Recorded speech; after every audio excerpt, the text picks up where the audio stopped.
اللہ تعالیٰ فرماتے اے مومنو، اے مسلمانوں، حق کا ساتھ دو، اللہ کے لیے گواہی دو، چاہے وہ آپ کے خلاف ہو، چاہے آپ کے والدین کے خلاف ہو، چاہے آپ کے رشتہ دار کے خلاف ہو، چاہے امیر کے یا غریب کے خلاف ہو۔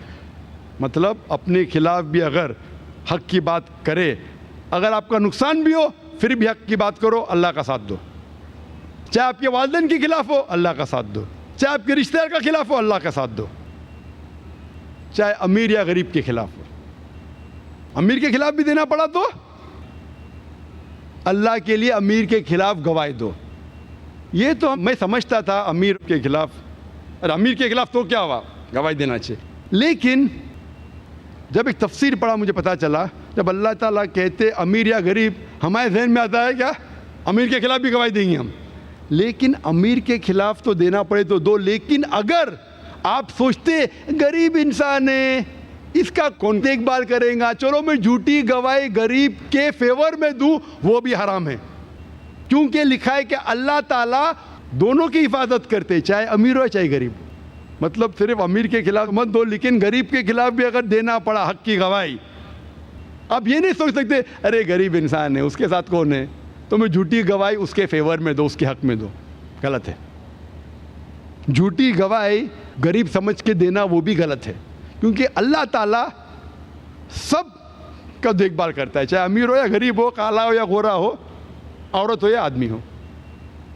اس آیت سے یہ معلوم پڑتا ہے کہ جو ایمان کا درجہ ہے، ایمان کا بھائی چارہ، وہ رشتہ داری کے بھائی چارے سے کہیں زیادہ افضل ہے۔ میں اپنے تقریر کو ختم کرنا چاہتا ہوں چند مثالوں کے ساتھ۔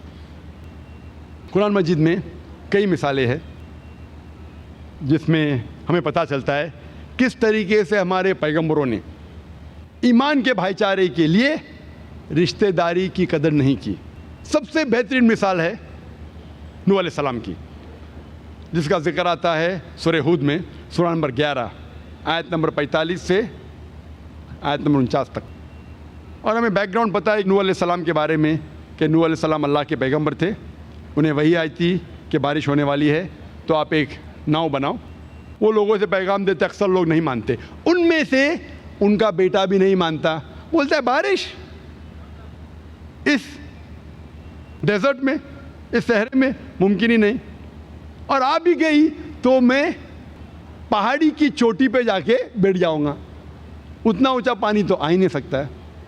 یہاں نوح علیہ السلام اللہ سبحانہ و تعالیٰ سے وچن لیتے ہیں کہ یا اللہ سبحانہ و تعالیٰ آپ میرے گھر والوں کو بچانا، اللہ تعالیٰ وعدہ دیتے کہ میں تمہارے گھر والوں کو بچاؤں گا۔ پھر بارش آتی ہے، نوح علیہ السلام کے بیٹے وہ جاتے پہاڑی کی چوٹی پہ، اور بارش آتی ہے، پانی بڑھتا ہے چوٹی پہ بڑھتا ہے، اور ان کا بیٹا جب ڈوبنے آتا ہے وہ مدد کے لیے چلاتا ہے اپنے والد سے، نوح علیہ السلام سے۔